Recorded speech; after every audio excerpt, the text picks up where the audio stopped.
Uncensored Nation. What is up, everybody? Hey, I'm starting this off a little different only because, as you know, we did not have an episode last week, and the episode that you're getting ready to listen to is the one that we recorded that was not released. So since we did not record an episode right before Christmas, me and Kelly did not have the chance to wish you guys a Merry Christmas, and I wanted to do that before this episode starts.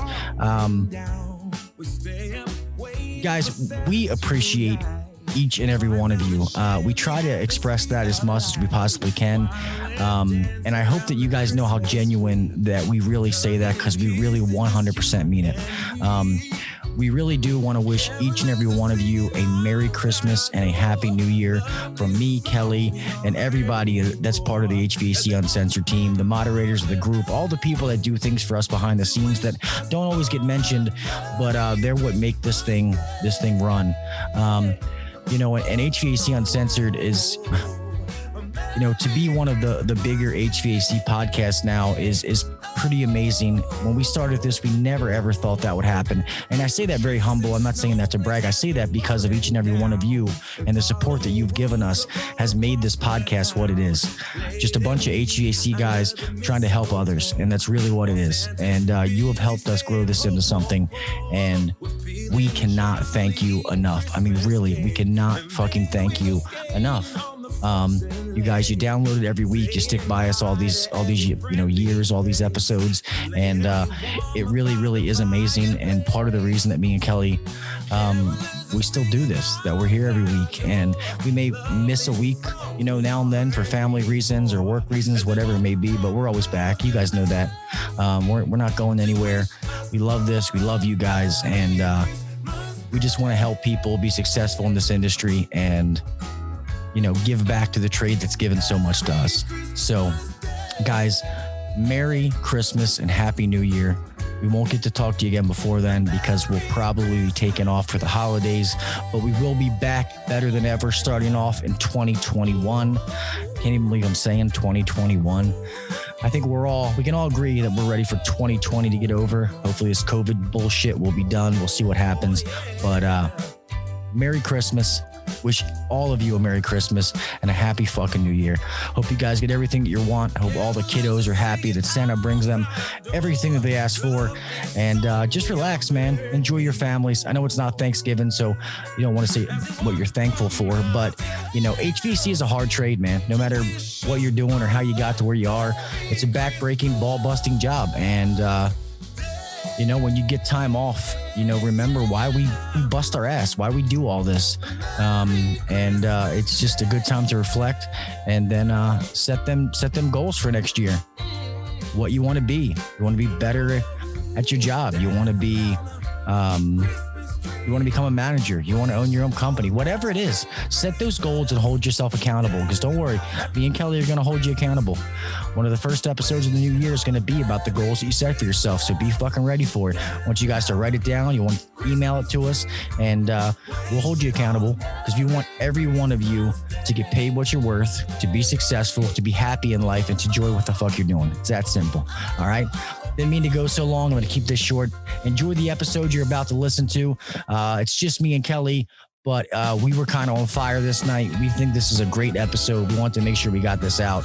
But yes, Merry Christmas, Happy New Year, and we love you, motherfuckers. Thank you so much for all the support that you give us, and we will see you in 2021, stronger, bigger, and better than ever.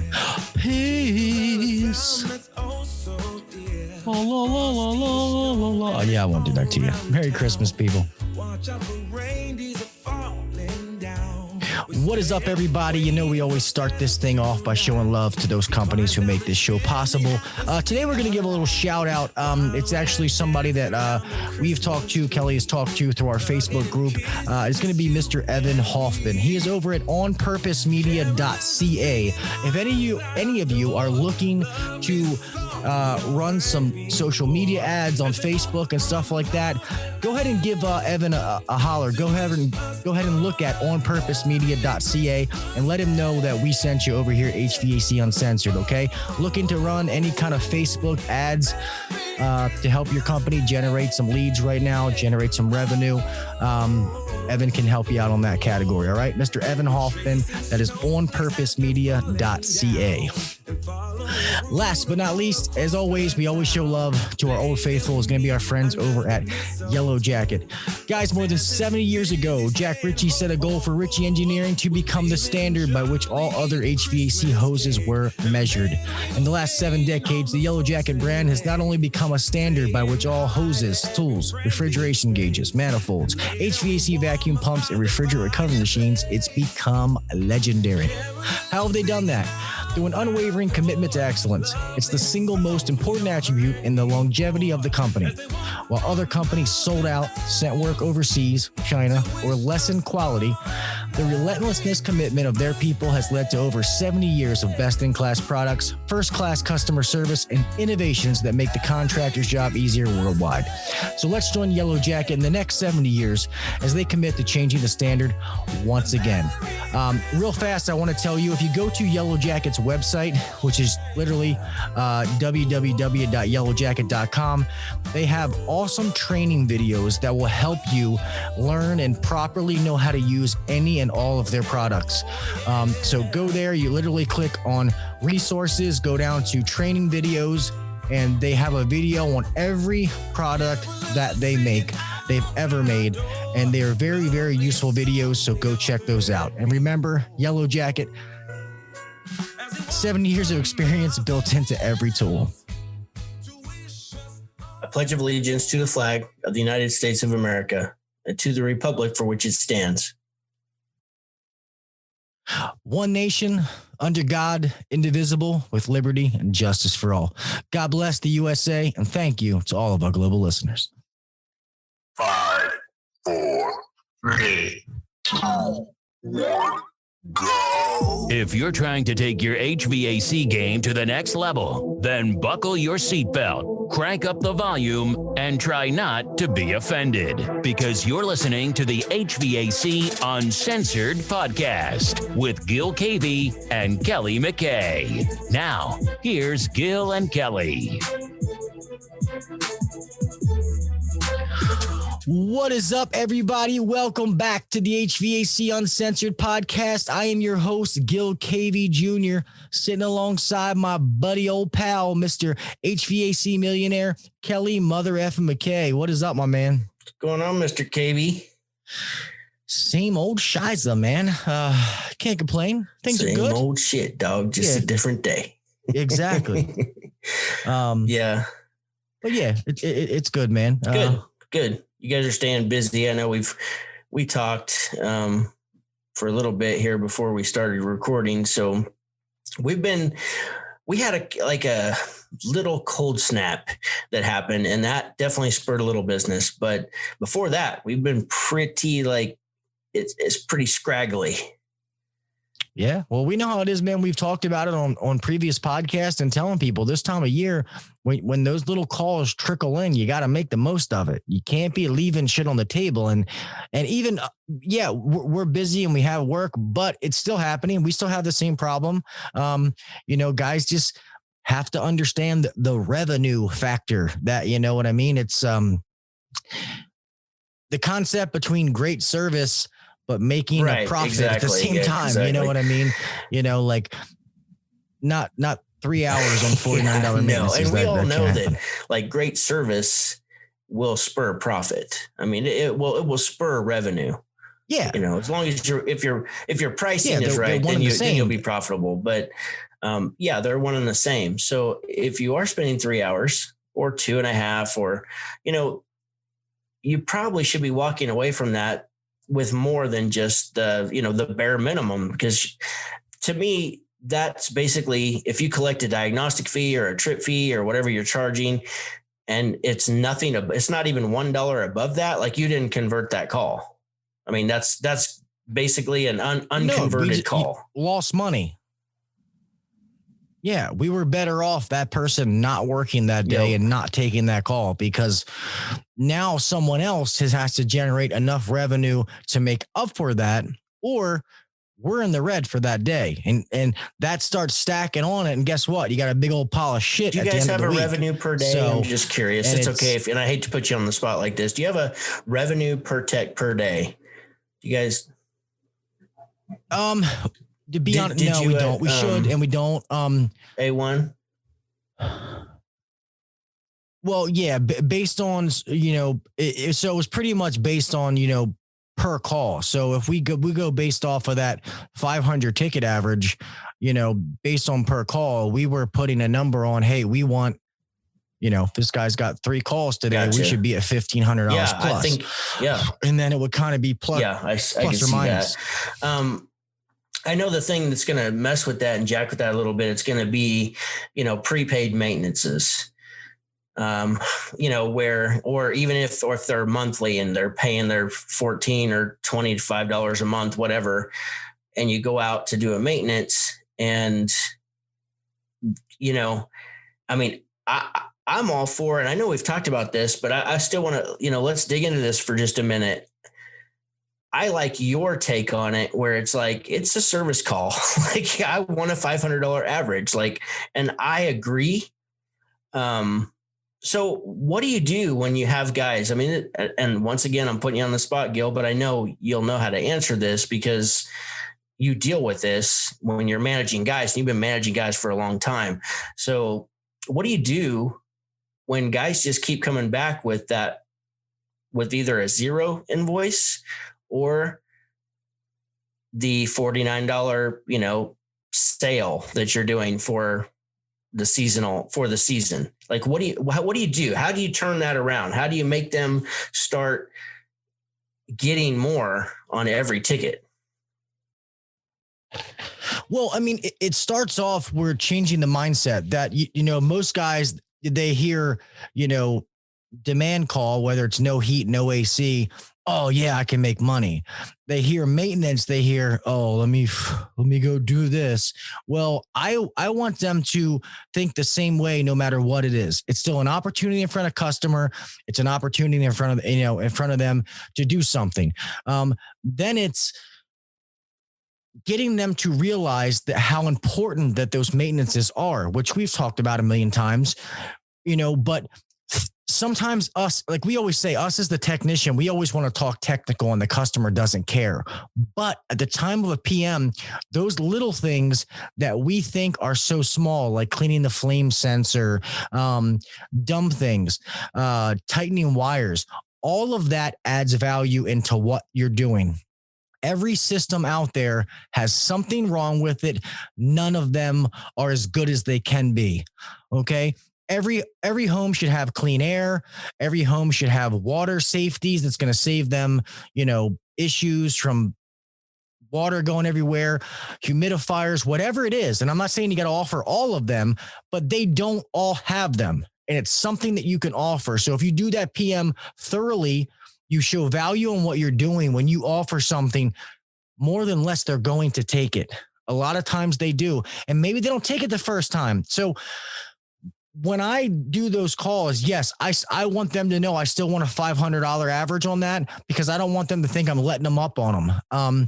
But in the grand scheme of things, I do put those calls in a different category. I don't put them in with demand service calls.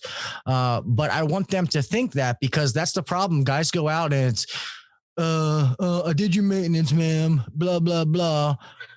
Well, also, if they offer the options on some of their demand calls and they do walk away once in a while with that, let's say they do 4 calls. 3 of them are maintenances and they collect nothing, or they collect the bare minimum, like the renewal or something, but then they get that one demand call and it's a $2,000 ticket.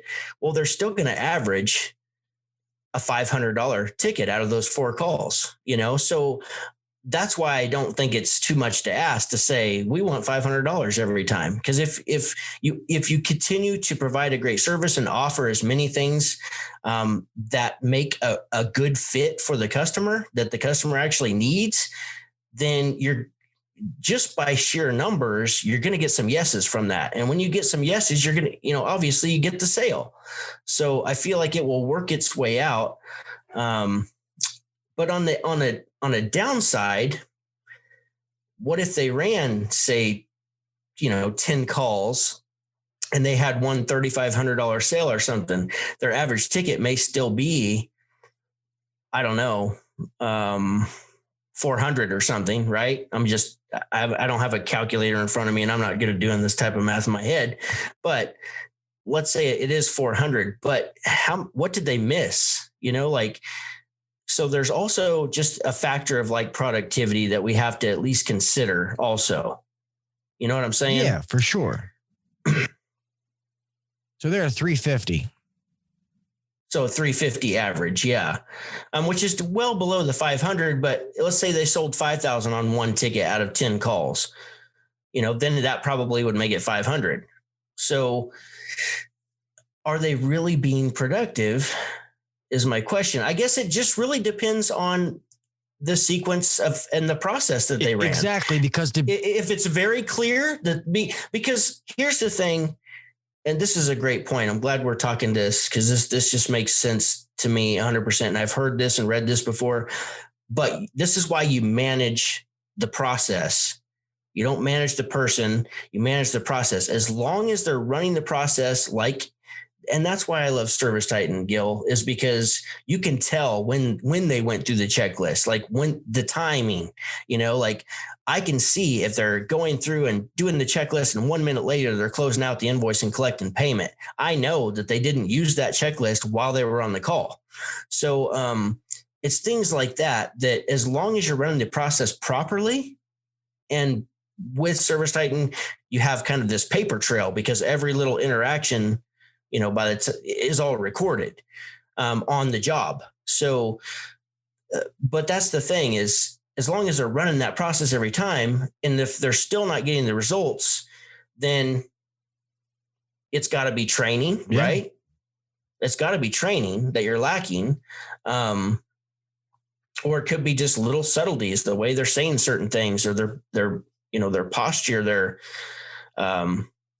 I did a video on this a couple of weeks ago about communication. And I think it's like 58% of your communication, it's really high, is your body language. The way you hold your face. Are you smiling? The way you stand, the way you hold your hands, like it's really powerful. It's more so than the spoken word. Yeah. So it could be little things like that are keeping them from getting the results that they want, or keeping you as a service technician out there, HVAC Uncensored Nation who are listening, could be something like that is causing you to not get the result that you want. So you have to take inventory of what you're doing. You have to reflect when you leave that call and say, what did I do right? What did I do wrong? What was their reaction when I said this? When I made this gesture, what did they do? Like, you have to think through if we're going to improve and try to do better the next time. You can't just keep going into every single call and doing the same thing over and over again, expecting a different result. So I know I went on a big long rant there, but I think that back to productivity, as long as the process is being ran every single time the way that it's designed and supposed to be ran, and also what gets measured gets managed, or what gets managed gets measured. They probably, we've recently started doing ride-alongs. We've recently started really seeing what's happening throughout the process.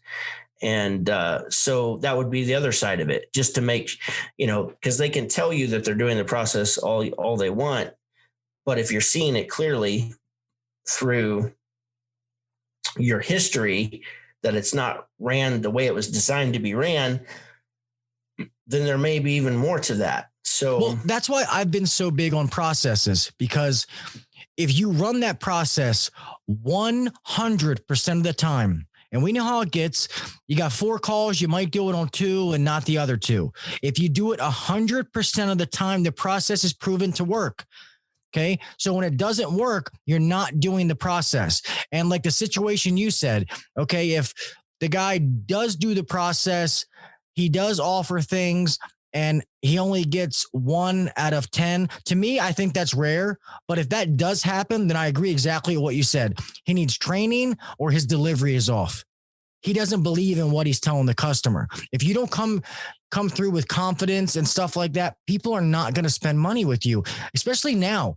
Economy's fucked up. COVID, people aren't working, but they will spend to better themselves and better their family. So you have to know your products, know what you're saying, why they need it, how it's going to help them. And real quick, before you go past that, I just want to point out what Gil just said is that people will spend extra money for their families. People will, think about this yourself, everyone listening, like you will always do more for others than you would do for yourself. And your customer is no different. So keep that in mind. Yeah. I mean, it's just, and guys, you have to break, and there's so many of you out there. And, I think you might start off with good intentions, but then you kind of get yourself in this black hole to where, I hate to say it, you're not going to make it in this industry where you're a technician and, you think that going in and charging the least amount as possible is the best thing for the customer. And I'm not going to beat around the bush and, or go too much on it, but that's not what's best for the customer. Okay. We've already talked about you're not spending your money. It's not your bank account. Your job is to make that system be the best system it can fucking be for that customer, meaning that, they're breathing clean air, whether it's filters or UV lights or whatever, air scrubbers, to that they're not going to have headaches with water leaks and, stuff they have to deal with. It's going to take them from work. That's our job as an HVAC technician, that you're offering them products. And then we're going to come out twice a year. The whole point of you going out is to make sure that they don't have issues. And every one of them does. We all get it. Customers, they get busy with life. They forget. I don't know why the fuck I always look over there. I need to move the camera, but they forget to change the filters. They forget to do this. They forget to do that. Life happens. That's why these systems break down. And that's what we're here to do. And I feel like guys they get so much in their own way. Us, the technician, we are our own fucking worst enemy. You don't need to fucking reinvent the wheel. Just do the fucking processes as they're written, as they're told. Like all these gurus out there, they're all teaching you the same fucking thing. They're just putting it in their own words. The process is the fucking process. And me and Kelly have gotten to talk to pretty much every one of them that's out there. It's the same fucking process. Maybe a few things they word it different, but it's the same thing. That's what we're trying to say, guys. Like, just stick to the process. Do it every fucking call, every single call, the same exact way. Don't half-ass it. Don't cut corners. Don't get a big head. Be honest with the customers. Explain things. Guys, what we do is really not that hard. And maybe it's just easy for me because I have a big mouth. I don't know, but it's really, really not that hard when you boil it down. And that's why I say that we're our own worst enemy, because guys make it harder than it needs to be. You need to be accountable for yourself. Get better. Don't lie to yourself. Don't think you're better. Don't think you know more than you do. Don't think you're better than you are, because all that's going to do is fuck you in the long run. Okay. That's all it comes back to. And it all boils down to relationships. You have to develop a relationship with the customer. Period. People like to do business with people they like.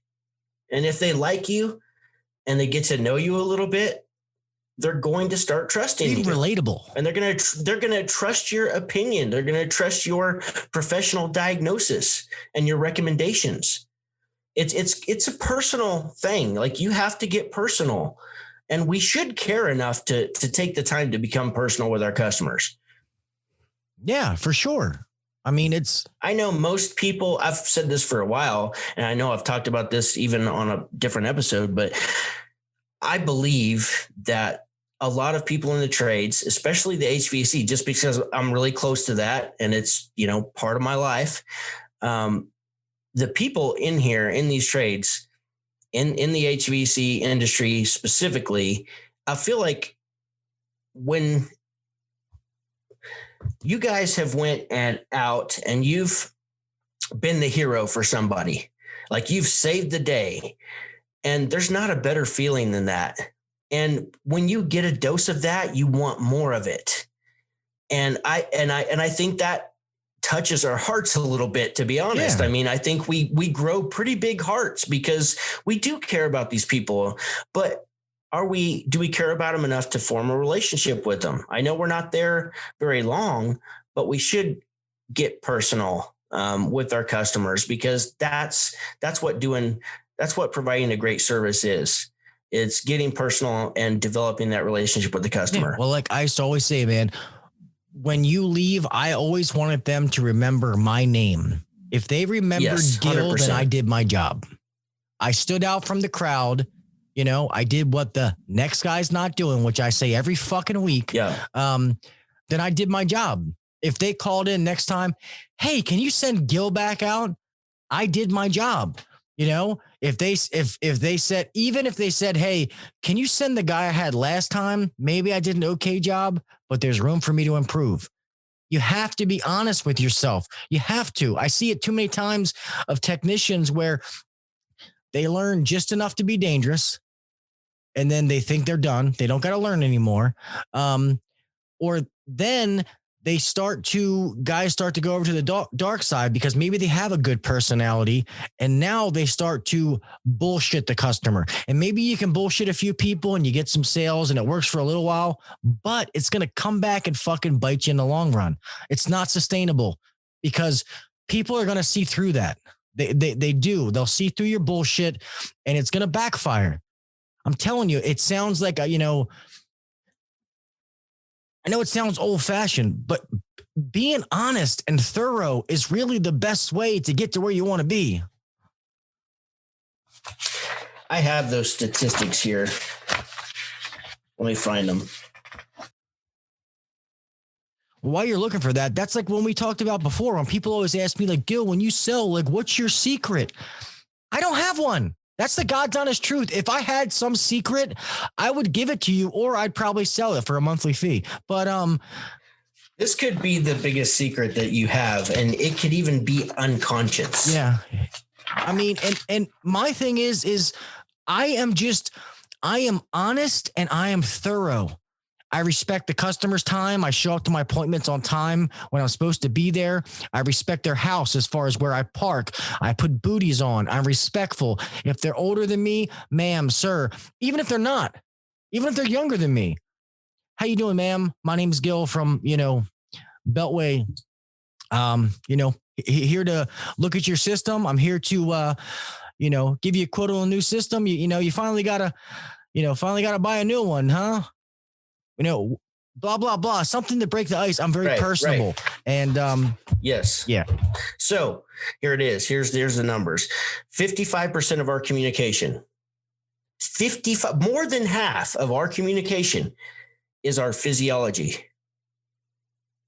Well, what is our physiology? It's our posture. It's our gestures. It's our eye contact. It's our facial expressions. It's the way we breathe. It is proximity, and it can be touch, which you're probably not going to be touching customers, but, in a more intimate setting away from work, then that could be a possibility. Like with a good friend, you're going to basically, all of those things is part of your physiology. It's how you hold yourself, how you present yourself. And it's more than half of the communication. It's not what you say. It's it's your demeanor. Okay. Then the next thing is 38% of our entire communication is our voice cues. What this is, what I think Gil is an expert at, and he doesn't even know it. It's just the way he is. And that's why he's so natural with customers. But I guarantee you his physiology is on point too. Like he's definitely killing that. But here's the second thing. These voice cues, what they stand for is basically like your tone of voice, your tempo or speed. If the customer talks real fast, I'm sure Gil talks a little bit faster. if they talk slow and they need to hear things slower to understand them, and that's how they communicate, then Gil will match that. And that's called mirroring. Yep. People like people who are like them, period. So if somebody's talking slow the way you talk down. If they're talking really fast and they talk a lot and they're just a really hyper person, then you got to speed up your tempo and talk and match that. And talk about their new furnaces that they're going to get and their different options, like speed your voice up because they're going to relate to you when you mirror people. And we naturally do this anyways. It's natural. We don't always recognize that we're doing it, but that's what we're talking about, guys, is you and gals who are listening, be more intentional. Be more intentional with these interactions and you will, your career is going to take off. That's why Gil is so successful. So your tone of voice, your tempo or speed, your volume. So if I want somebody to listen to me, I'll literally just turn my voice down like this and get a little quieter because that's going to make them want to lean forward towards me to hear what I have to say. And that's powerful. If I say, Gil, how important is indoor air quality to you? I know you told me that Stephanie, your little girl, I'm just making up names, that your daughter has allergies. Yeah. Sorry. Right. Yeah. So, you told me earlier, Gil, you told me earlier, Mr. KV, that your daughter has allergy issues. So, on a scale of 1 to 10, how bad do her allergies really get during the peak seasons? And you might tell me, and I'm going to say, you say a 7. Okay. So that sounds pretty important to you then. So, solving some of her allergy problems is probably high on your priority list, would you say? Yeah, of course. So high on your priority list, would you say? I'm coming up a little bit, that's tonality. That's inflection. It's up and down. It's a dance. It's a dance. And we should be playing with this and having fun while we're talking to our customers because we can really use this. And the customer experience will be, you'll blow their fucking minds. And it's all because of just your tone. It's not even what you say. It's the way you say it. And believe it or not, only 7% of the communication is the words you use. Well, and first of all, I appreciate what you said about me. Thank you very much. I appreciate that, bro. Well, it's true. It's anyone who listens to the podcast knows that Gil's he's just a natural with people. Anytime we have a guest, he's got that gift of gab, as I've heard, and people say, but he's just a likable guy, but it has to do with his body language. It's like a package. It's body language. It's the way he talks. Package, all right. His speed, his tonality. It's not the words he says. Well, and it's not yours either when you're talking to the customer. Yeah, well, and think about it when you where they say the perfect service call where they go through and they tell you the first 6 things on the list. You're not saying a fucking word. It's telling you where to park, how you knock on the door. You don't ring the doorbell, because strangers ring the doorbell, friends knock. That you step back, you turn to a 45-degree angle because you don't look so appealing to somebody and you fucking smile. Think about it. If somebody knocks on your door, even if you know they're coming, you open the door and they're fucking looking like a sourpuss. You're thinking, oh, fuck, this is great. A smile on your face. Hi, ma'am. And then I used to always tell my guys that initial phone call. I know now with some of the softwares, you don't have to call because it generates a text message or whatever. But if you make a phone call, that first phone call is so important because that is your first interaction that you, the technician, are making on that call. So I used to make sure when I call them, Hey, Mrs. Smith, this is Gil from Beltway, coming out to do a fall PM for you today. Yes, you are. Great, ma'am. I can't wait to get there. I just wanted to let you know that I'm on the way out. If I'm going to be 30 minutes, I would tell them, it's looking like I'm going to be right around 45 minutes. If God forbid I get caught in traffic, I'll give you a call and let you know. Did you have any questions for me before I, come out? Nope. Everything looks good. Did you want me to park any place in particular? You know what? I'm so glad you asked because we have this goofy thing. Can you park over on the side? No problem, ma'am. I can definitely do that. I'll see you here shortly. Have a good day. And maybe I went a little too long-winded, but that interaction. And then when I get there, hey, Gil, it's so nice to meet you. You know what I mean? Like that sets you up. Yeah.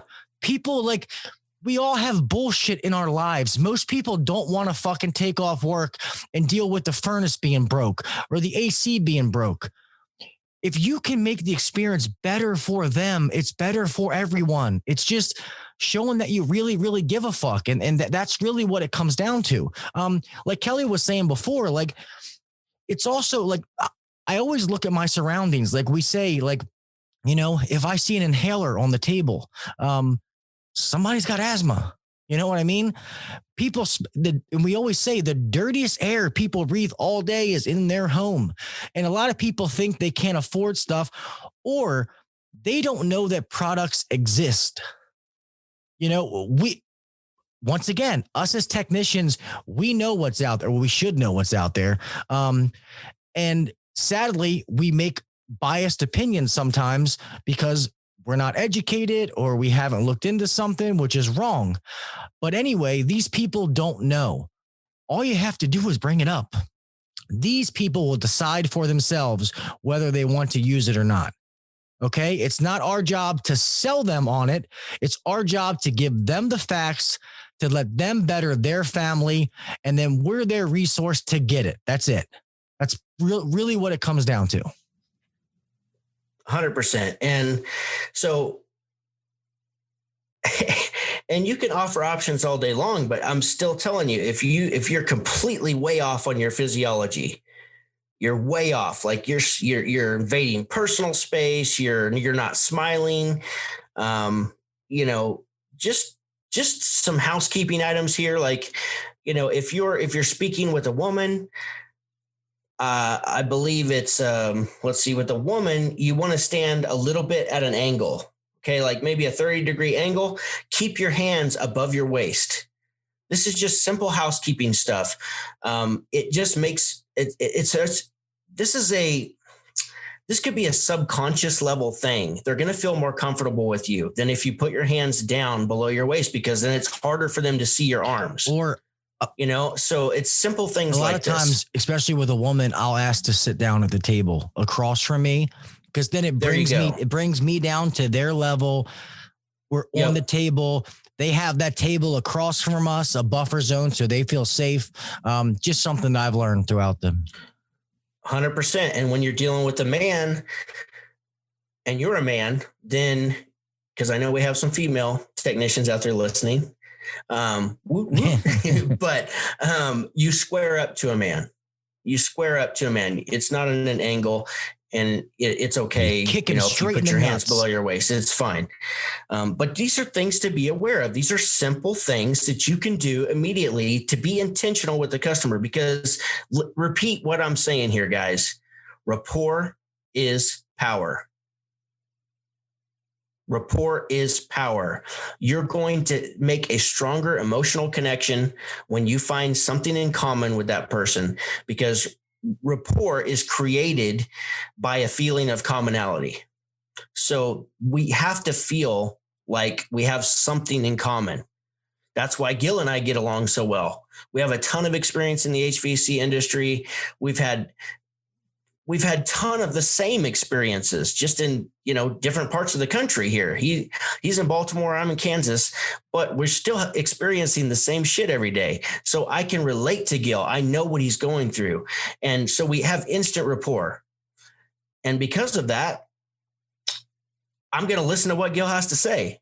And your customer is no different. When you can find a common ground, a commonality that you guys share, that's power. And they're going to listen to what you have to say. And here's a rapport exercise that I want you to do. We were talking about mirroring. If we're talking about, like I said, we naturally do this anyways. If you watch two people interact, they'll do it subconsciously anyways. But if you want to get really good, like do it intentionally, do it consciously, like think about what you're doing.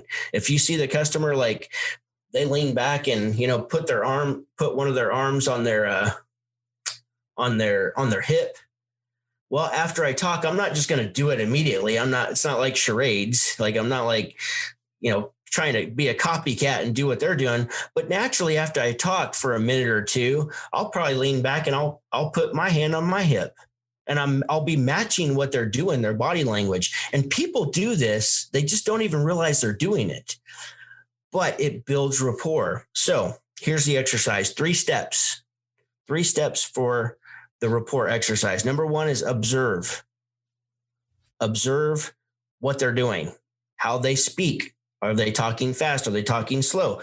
What's the eye contact like? What's their facial expressions? What are some key words or phrases that they use? Words make a big difference too, guys. We'll talk about that in here in just a minute, but so observe. Number 2, match and mirror. And number 3, see what kind of results you get. A lot of times you can tell when people's like their barrier, their wall gets knocked down. It's like a relief, and you just see a change and a shift in their body language. Like, okay, I'm safe with Gil. I can trust Gil. And then I'm like, okay, and you'll see this shift and you'll feel it. Okay, so those are the 3 steps: observe, mirror, match and mirror, and observe results you get. And I learned this from the UPW event. I went to Tony Robbins online. UPW event is fucking awesome. They're doing another one in February. Anybody out there who wants to make a breakthrough in their life about some shit that they got going on, which everybody could use once in a while. All got shit going on. It's not like just your typical Zoom meeting. The way it's done, it's so professional. It's so awesome. Like I may do it again, to be honest. It was that good. And I just walked away feeling like I felt part of something, and I felt I felt changed. So it was great. I highly recommend it. But back to finding that commonality. We have to find a commonality. Dang it. There was one thing I was going to say, and I said, we'll come back to that. Do you remember what I was saying there? I said, we'll come back to that in just a minute because I talked too long past that. Yeah, shit. My memory's horrible. Oh, keywords or phrases. Oh, yeah, that is it. Yeah. So think about this. If I said, hey, Gil, because we're actually doing this and I'm going to have this conversation with my team on at the first of the year, our big kickoff, the first of the year meeting. It'd be an all day meeting, and we're going to cater some barbecue in. Okay. So I could say, yeah, Gil, we're going to cater some barbecue in, probably some brisket and some pulled pork and maybe some hot links. And, we've eaten there several times. It's a pretty good place. It should be good food that day. Or if I say, we're going to cater in these succulent, moist, like delicious pulled pork and like spicy, like the sausages that has like the tough skin over it, like the hot links. I love those. So like the tough skin but it's so good. And it's got that little bit of kick. It's not too hot, but it's hot just enough. You know what I'm talking about? And like, then we're going to have some, what did I say? Pulled pork. Brisket. We're going to have some brisket. Yeah. And the barbecue sauce that comes with this brisket, man, it just makes your mouth water. So if I talk like that, right, you're getting excited about this barbecue. I'm hungry right now. And now you're hungry because your words matter. Your words matter. If you're just sitting there like, yeah, that's the 80% furnace, or do you want the 95% furnace? Because you explain, don't sell. Yeah. Well, if I say, this is our this is our premium model. It's really like, if you want the highest level of comfort in your house and for your family, this is the one you're going to want. It's got the true variable speed motor, not just the communicate or the X13 motor, the constant torque motor. It's got the true variable speed. So it's going to have that ramp up real slow and ramp up, which makes it really quiet and hard to even, like when this furnace is running on the first stage, like you can't even tell it's running until you like have to take the door off to be able to hear the thing. It's that quiet. Like if I'm talking to the customer like that and I'm excited about it and dude, people can feel your enthusiasm. Do you get excited about getting them into a premium system? That's how I've sold so many high-end systems, because that's how I talk about it. Remember I told you the one customer, that's what they told me. They said, Gil, when you talked about it, you were like a little kid lighting up. They said your passion came. Absolutely. They said your passion came through and like we could really feel it. And that's that to me, that's an awesome compliment, because, and if I don't know I'm doing it, I'm just doing what I think, I have to do. So I want to make a shirt out of that. Explain the facts. Don't sell bullshit. Words matter. Words matter. That's the bottom line. There was 2 different examples, and you can tell right away, like, which one do you get more excited about? Like, man, my mouth's watering. I'm the one telling the story about this barbecue, or I can just pass right over it. Like it's nothing. Yeah. So what are like 2 of the primary things that they get with your premium product?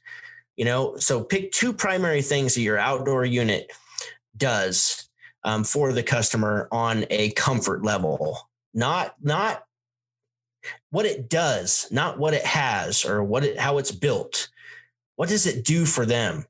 And then 2 things for your furnace. What does it do for them? And explain it in a way and get fucking excited about it. Because if you get excited about it, because think of how you're going to change their life and make them so happy by them getting the things that they want. Selling, I told a story on my, and I'll tell it now.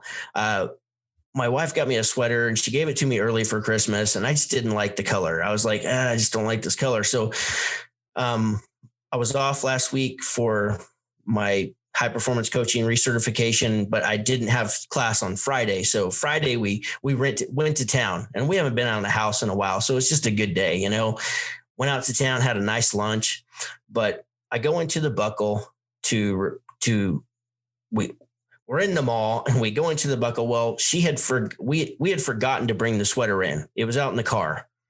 So I'm like, she's like, you want to go in and look around and I'll go grab it. And I'm like, sure.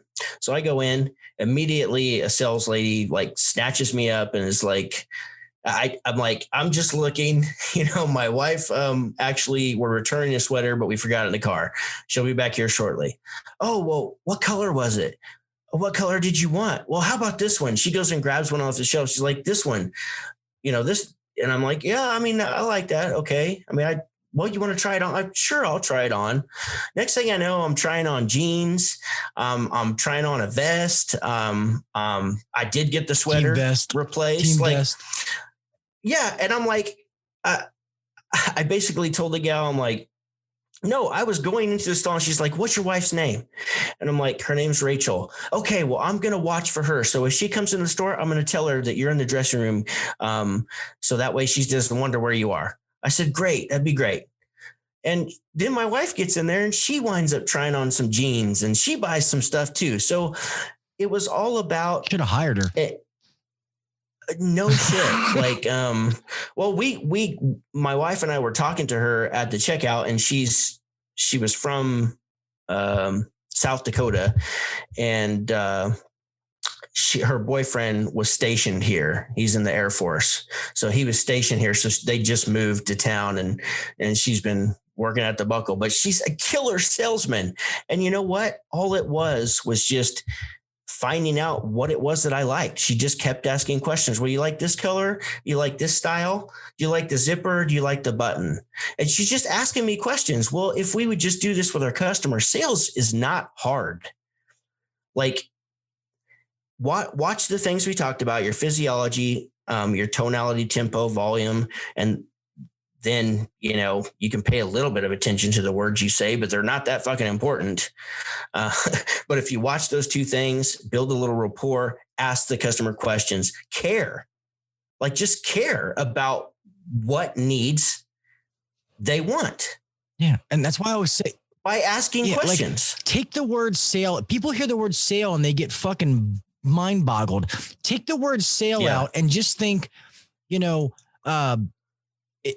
explain. Shit, I just had it in my head. Long story short, we were going to return a sweater. I was just going to return the sweater. I didn't want to buy anything, but I walked out of there happy as a lark with some new threads and $340 later. Just telling you, if you use the word threads, my wife got some new stuff. Just letting you know. Well, whatever. Clothes. So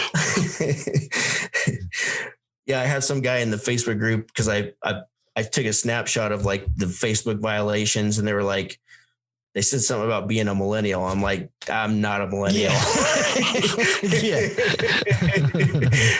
Nothing personal to you millennials out there. There are some good ones out there. No, just kidding. But anyhow, I was happy. I walked away happy. And I wasn't looking to spend any money. I was looking we already paid for the damn sweater. I just wanted to replace it for one that I liked. Yeah. It's because sales is not hard. No, that's it's just about caring. Explain and educate. That's what I wanted to say. It's just educate people. And it's amazing when you help people come to their own decision. I've never sold anybody anything. And that's really what I always say. I've never sold a thing. I just educate people into making the right decision for them. And if I do my job right, they're happy. I love it.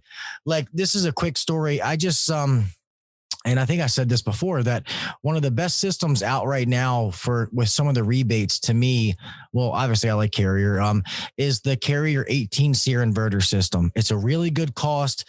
Obviously the 20 SEER plus one is better, but the cost difference is dramatic. And this guy, he was like, you know what? I fucking want that.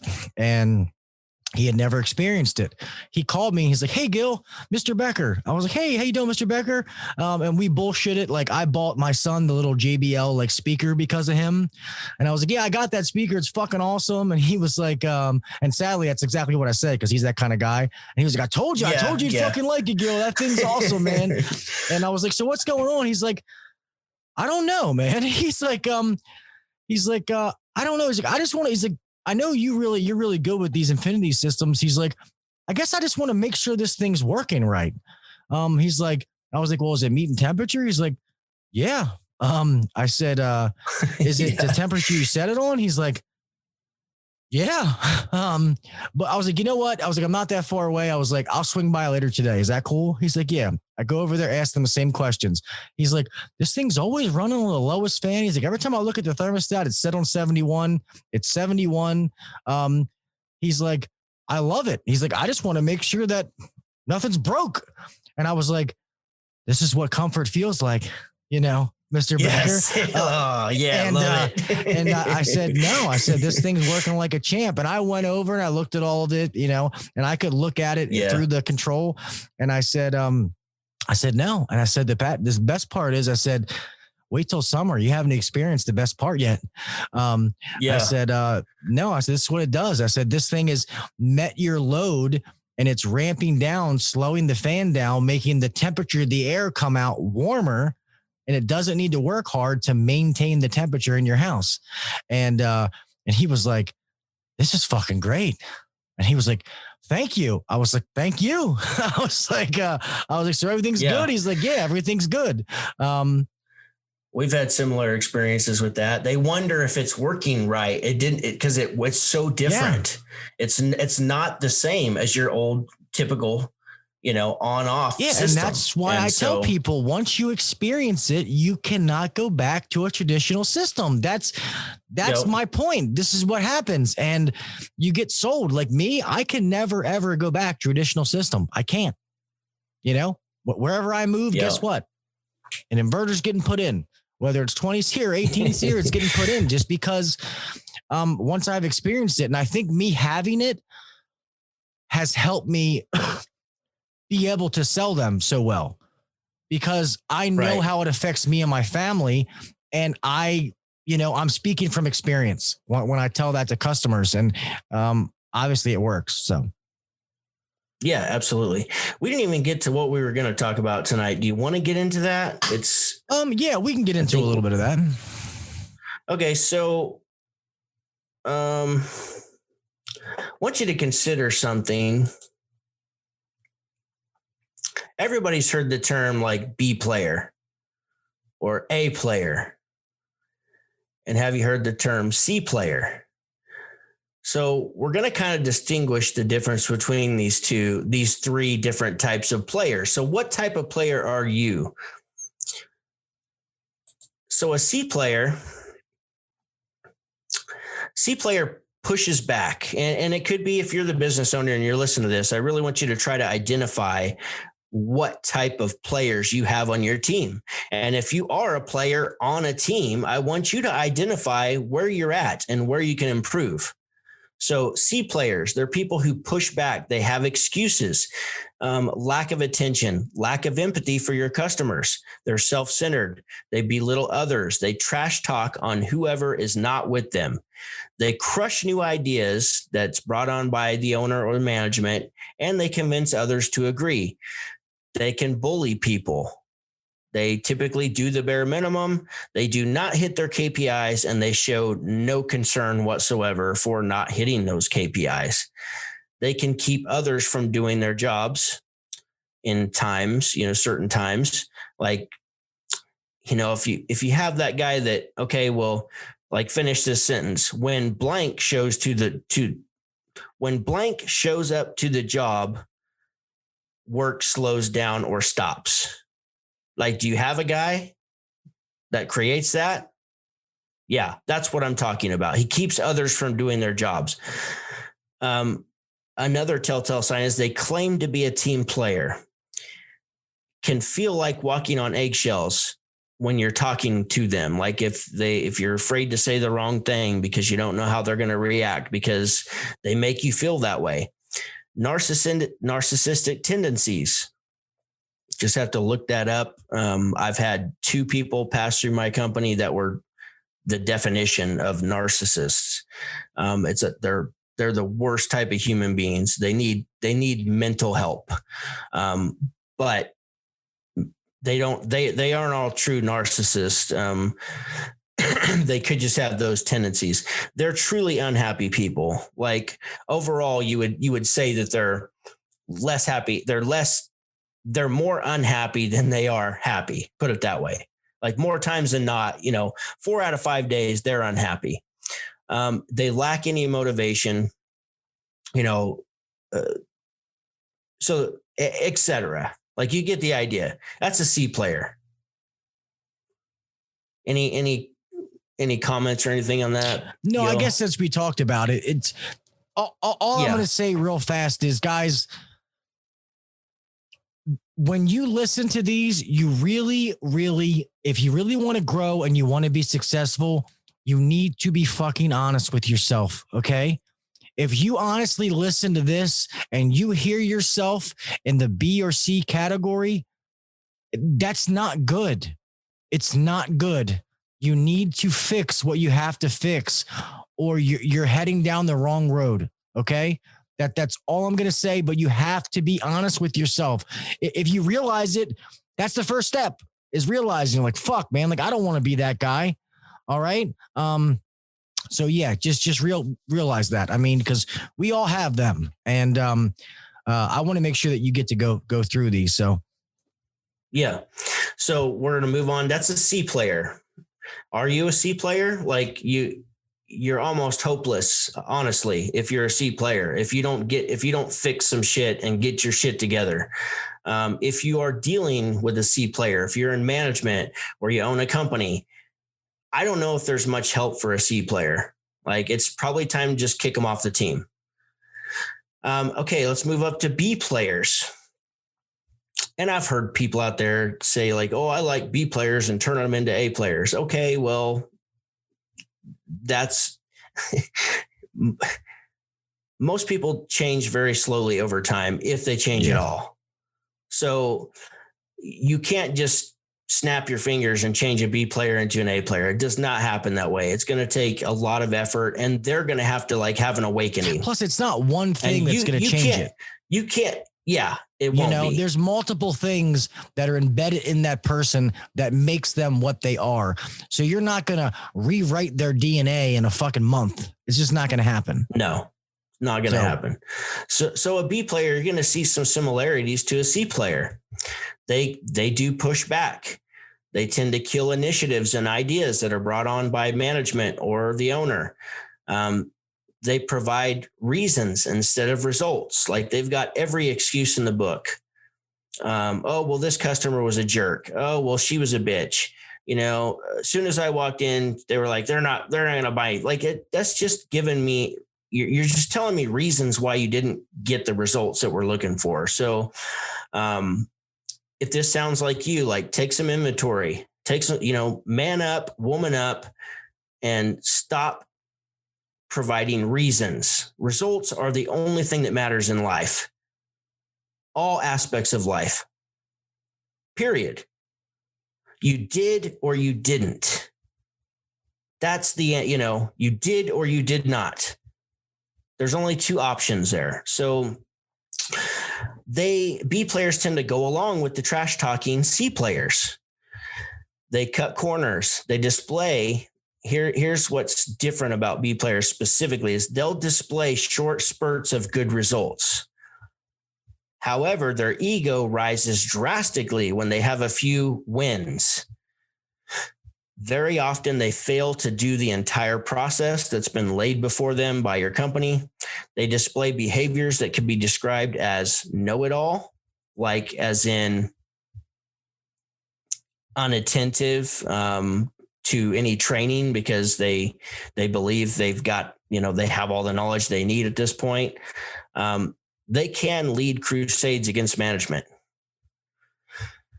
Words don't equal action. I've got on here for B players. So they'll tell you and talk to you and about everything you want to hear, but words don't equal action. Sometimes they don't think before they speak, and they'll say rude ass shit. I had one guy one time, this has been 10 years ago, but he just flat said to the entire team, well, it's a good thing that I've been selling some jobs because, otherwise we wouldn't have anything to do. And I'm like, if you ever want to have build rapport with people within your company and have good relationships, you don't say shit like that. You just made yourself look like a complete jerk, So they don't think before they speak a lot of times. They ignore any training that they've been giving. Like if you give them access to some online training, they'll just completely ignore it.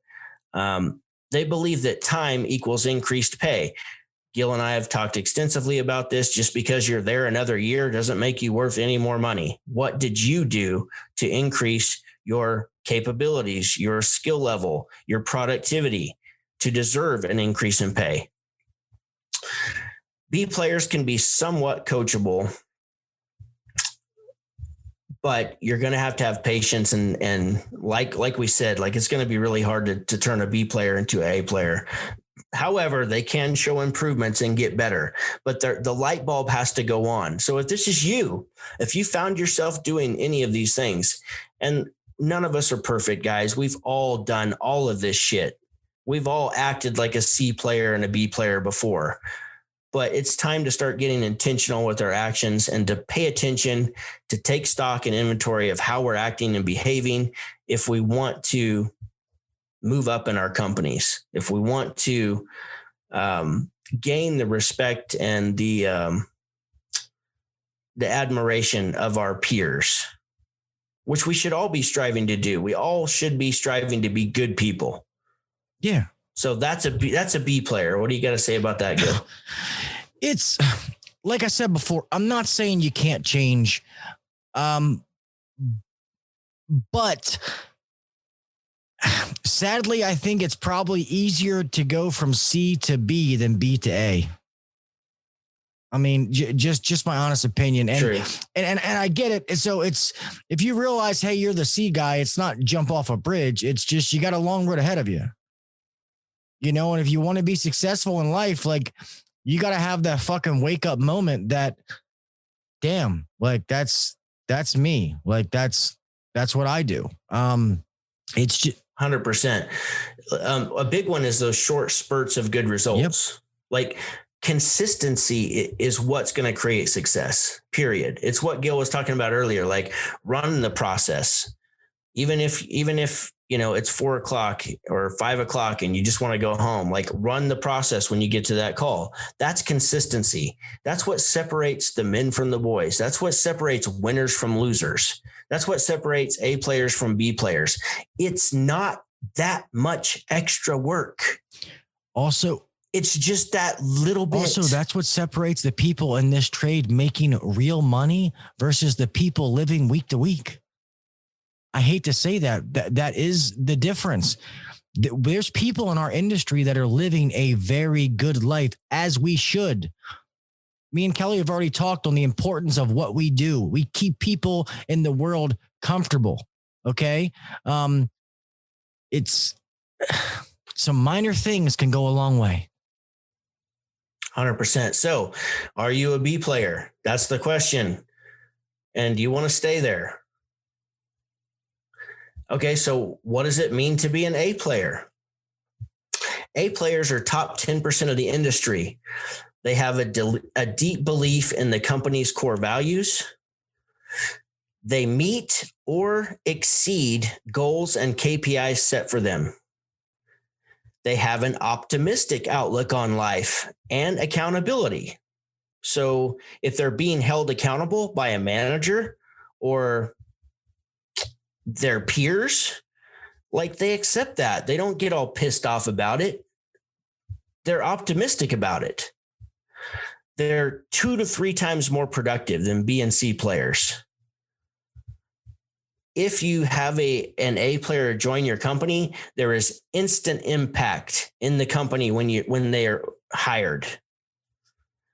They're an absolute joy to watch work. Like, they take a great pride in what they do, and it's enjoyable to see somebody who has that type of pride. They're great at planning and execution. They make your performance better as a manager, as a leader, as a coworker. They will make your performance better when you get around an A player. They actually help everybody in the company become better and be better. They enjoy friendly competition with team members. They regularly wow you, meaning they go above and beyond. They go the extra mile. They do things that you wouldn't have thought of or even imagined that one of your other team members, like a B or a C player, would do. Like, they wow you. They provide solutions, not problems. If they see something, they say something. Meaning, if somebody's not doing their job and they're going to say something to them, which I think is extremely admirable. And there's not enough of that in this world. Yep. They admit mistakes and take full responsibility for their results. They don't blame the other guy who was there on the install with them. If they were the lead guy, they take responsibility for what happened on that install. They don't say, "Oh, well, that was George's job. George did the gas line. That's why it's leaking." No, they take responsibility for it. They actively learn and strive to become better. They're coachable and they're excited about their future and the future with the company. That's an A player. So what are you? I know for me, I was probably a B player for years. It wasn't till I was about 32, 33 that I really, it's not that I didn't take responsibility, but I don't think I was top 10% of the industry, but who knows? I was a damn good employee. I agree. I think when I was getting high and being stupid, to be honest, I might have been a C for a little bit. And then then got to a B and then got to a B player until I woke up and reached my full potential. And like we talked about off air, when I see what defines an A player, that is what I always want it to be. I want to do things to the best of my fucking ability. Every single time I do it. Not that I care what people think, but when I leave, I want that customer being like, that's the best service I've ever had. And I demand that of myself every fucking day when I wake up. And you guys got to do the same thing. Hold yourself accountable. There's times that I've walked out of service calls or sales calls and I've gotten my van or I've gotten my truck and I've drove away and I've went like, what the fuck, Gil? You did not do your best on that. You know, you didn't do your best and that's not fucking okay. Or if you do cut a corner, you feel bad about it because you know it's not right. That just shows your moral compass. If you don't give a fuck and you're like, oh, got off early, guess what? You're probably a C or a B because you don't really give a fuck. So, and the A's, and you'll stay a C or you're going to stay a C or a B with that type of attitude. And the A's are the one that excel. Life is not going to get better for you as the years go on and on and on. And don't think if you switch trades, you're all of a sudden going to go from a C to an A, because that same shit personality, attitude, work ethic, moral compass is just going to go into the new job, the new industry. It's the same thing when people move. There's people all across the country that, I'm going to go get it. It's a new beginning. We're going to start fresh. We're going to move. I'm going to move to Baltimore and I'm going to start fresh. Bullshit, dude. If you didn't change internally, 6 months later, you're in the same shit that you were at in Kansas. If I lived in Kansas and moved to Baltimore, like if I didn't change myself, there is no new beginnings. No, you could. Period. Yeah, you might be able to bullshit somebody for a little bit because they don't know you, but eventually the truth comes out. It always does. You can't polish your turd. Shit's always going to smell like shit. It is what it is. And it's hard to change. Like, I'm not going to act like this is so easy. Like, to just change how you're acting, Gil. Like, it's not easy. No. It takes intention.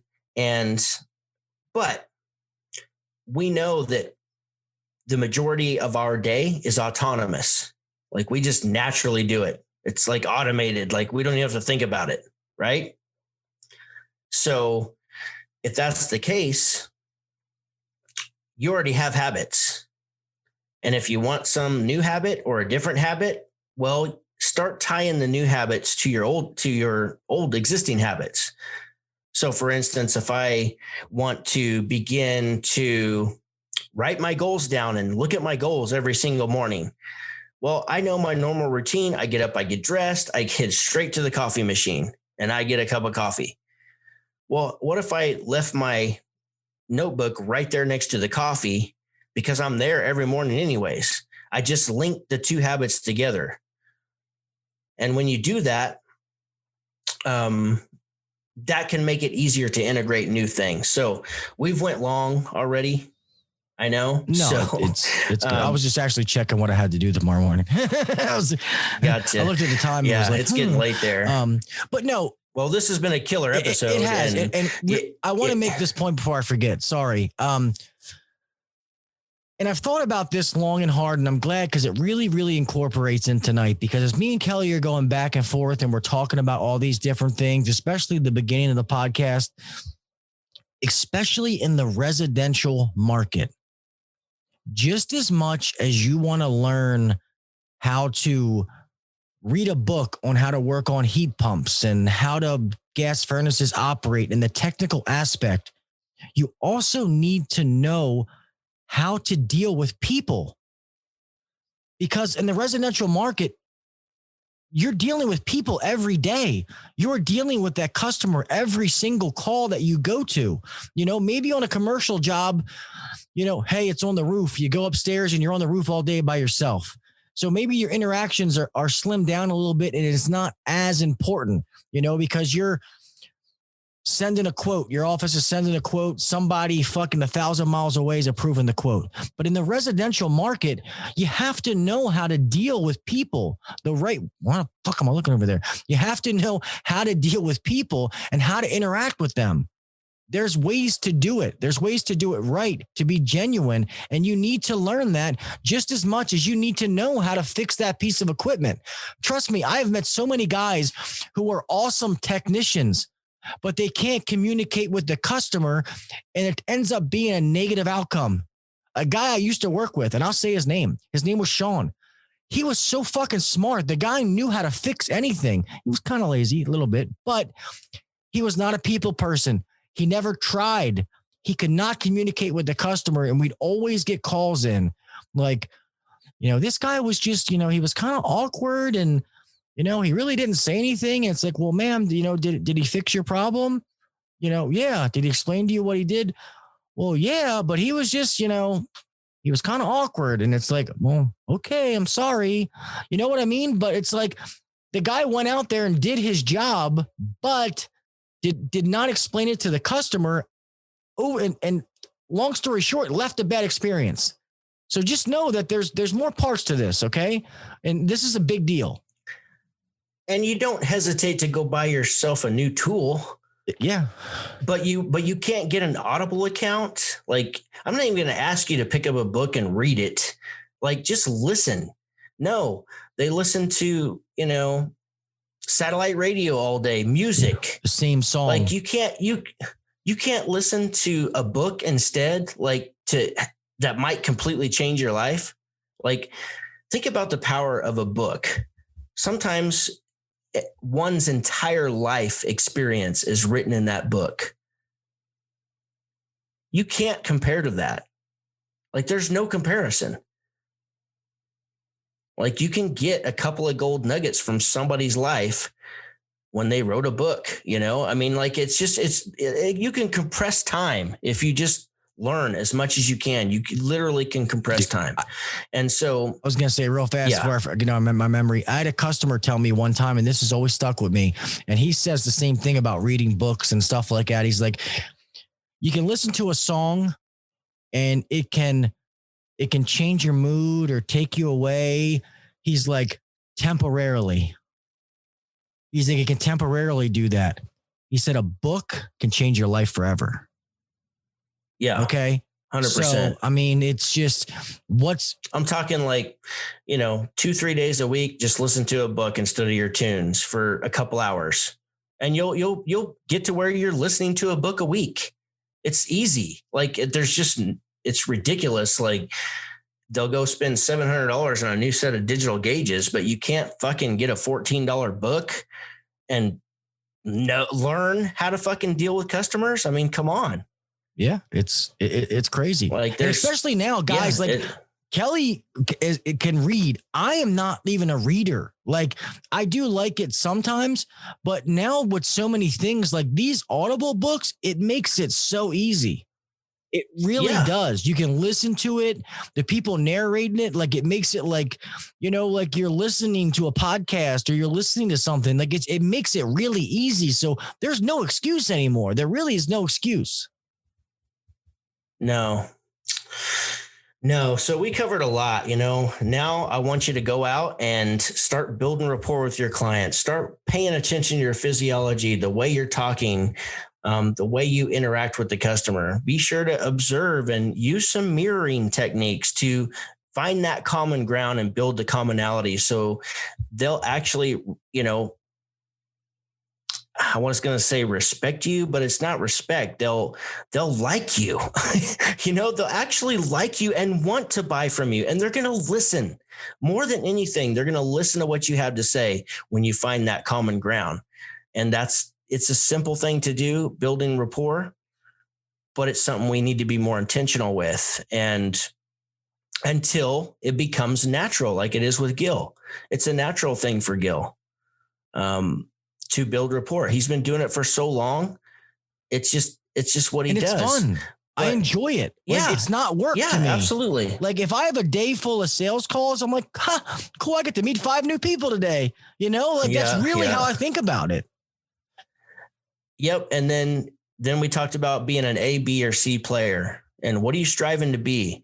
What traits did you feel like described you? And, let's be honest and truthful. Let's look ourselves in the mirror, be honest, truthful with ourselves. Because some of those nasty things that are written in that B and C player, I'm describing you.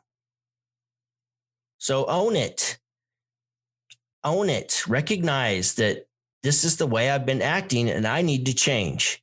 If I want to change my life and do better and get better results, and believe me, when you make the decision and you actually start taking steps to do it, everything changes. Your relationships at home will change. Your relationship with kids will change.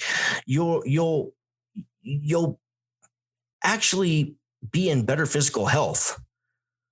Like you literally will live longer if you have a positive, optimistic mindset versus negative, pessimistic all the time. And you naturally, optimists just naturally do better, period. So it's just the truth. And there's scientific evidence of this. So what do you want to be? I'm sorry, I'm gonna go through this, but when I heard you saying like the ABC player, all I was thinking about was this. ABC, easy as one. I can't hear that if you're playing that. Turn it louder.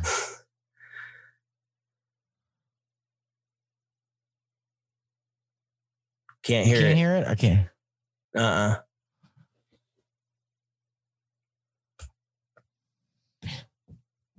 Anyhow, yeah, I'll turn that off. ABC. Yeah, it was ABC. It's easy as yeah, exactly. That's what I was thinking in my head when we were talking about ABC. ABC, 1, 2, 3, baby, you and me.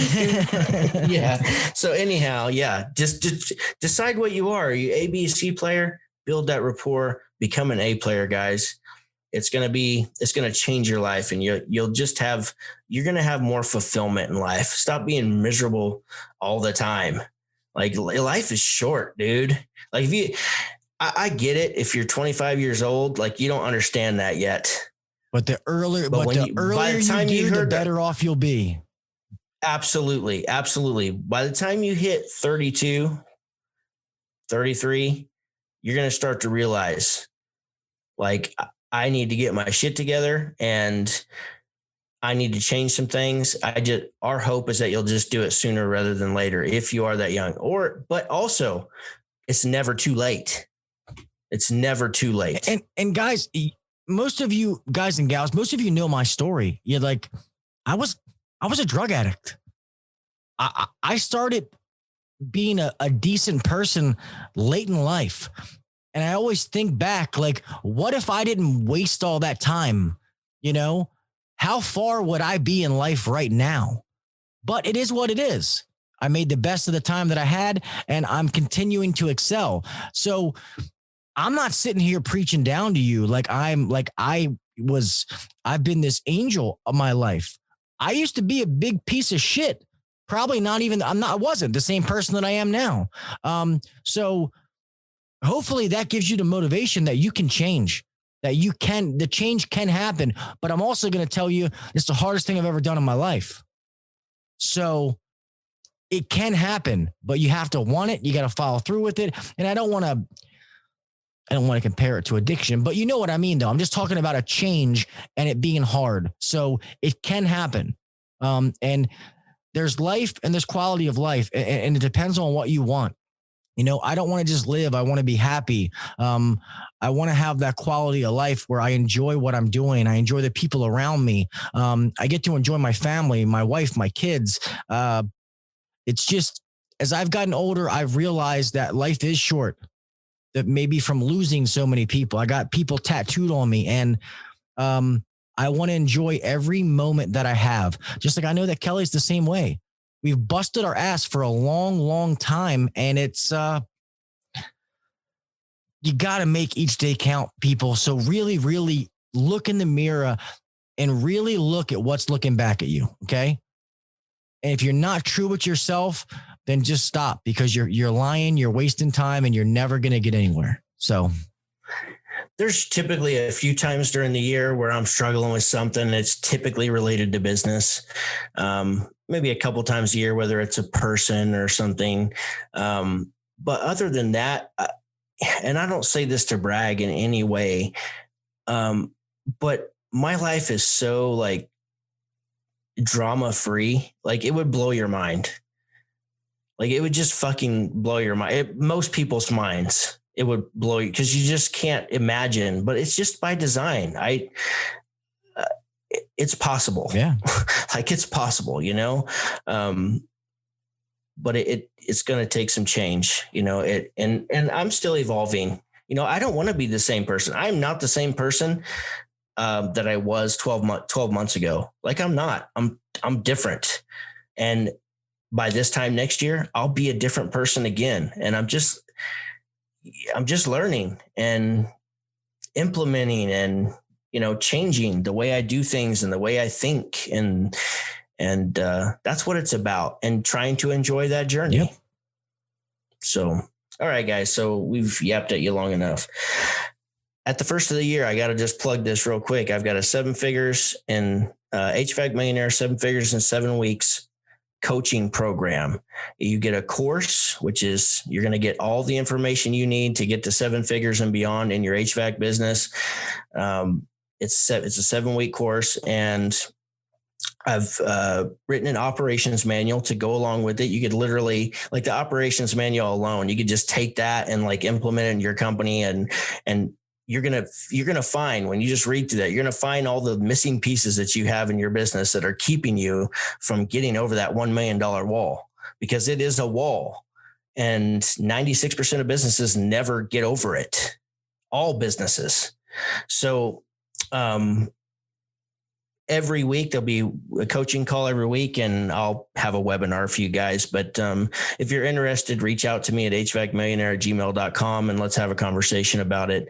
I'll be taking people in. I plan on taking 25 people total.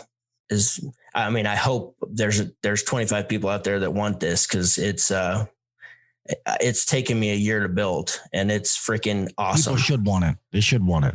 It's freaking awesome. Some of the stuff that we talked about in this podcast today came straight from the course. I was going to say that. I might make like a guest appearance, maybe come into one of the calls and just. Yeah, absolutely. Absolutely. But yeah, seriously, I, for one, know that Kelly has bust his fucking ass on this. And like he said, some of the information that we came tonight is from that course. If you are under $1 million and you're struggling and you don't know what's next, this is for you. And the sad part is there's a whole shit ton of you out there.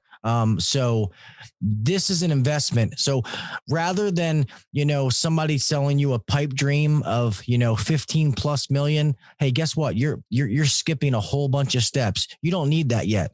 Okay. That's a waste of your money doing that. This right here is where you need to be to get over the hump. Once you start implementing this stuff and you got that foundation, then you can try doing some other things. People try skipping steps, and guess what? Some people are happy because they sold what they had to sell, but it fucked you in the long run. Okay. And I'm just being honest with you. So I highly recommend it. I know Kelly's bust his ass on it. Absolutely. And Gil also knows that, I train, and there's no reason to even talk about this, but the bottom line is, if you want to get out of a truck and you want to grow your business, and guys, I've been off I'll be off for 2 weeks. I've talked to the office like twice. Like, I don't have to talk to the office. Like, that was me just being like nosy. Like, they're not calling me. My phone hasn't rang with a single question. So if you want to design your business to be like that, to operate without you, so you can take some time off or take a vacation or go take some more training like I'm doing, then you need this course, period. So anyhow, I appreciate you plugging it, Gil. And I have worked extremely hard on it, and it's fucking badass. So woo. Hoorah. Yeah. So anyhow, love you guys. Thank you so much for listening, for the support, for the love. Be sure to share this episode in particular, because this was a badass episode. Everybody, like, raise your hand right now turn to the person on your right, slap them on the back and say, that was a fucking badass episode. So I know we shared a lot, and I know it's going to make you better at your job, and you're going to see the rewards from that, guys. So just implement it, use it, and start changing your life. So love you guys. Give us a review. We love reviews. We do. Yes, and go make money. Yeah, man, I'm going to keep it short this week, man. Just like I said, guys, we're always trying to help you guys be better at the same time as making ourselves better. We all have room to grow in every aspects of our lives, our business, our occupation, and whatever that we do. So that's the whole point of doing this podcast. We appreciate each and every one of you. We really do, for you guys making this be one of the number one HVAC podcasts out. If you guys didn't listen, then it would make this to be a lot harder. So yeah, we thank you guys so much. We really can't thank you enough. Please remember, guys, always make it home the same way you left. Be fucking safe out there. Be careful. Okay. Be smart. And guys, always do the little things. Set yourself apart from the next guy. All right. That is all these different episodes that me and Kelly do. That's what we're trying to do. We're trying to put some of these tools in your toolbox so that you can set yourself apart from the next guy. All right. And then, yeah, until next week, man, we will talk with you motherfuckers later. All right. I said motherfuckers that time. And speaking of that, hey, Ryan, I'm not going to come in for 2 weeks. All right. Love you guys. Peace. Thanks for listening to the HVAC Uncensored podcast. Don't forget to check us out on Facebook and Instagram, or email us anytime at hvacuncensored@gmail.com. Now, get back to work.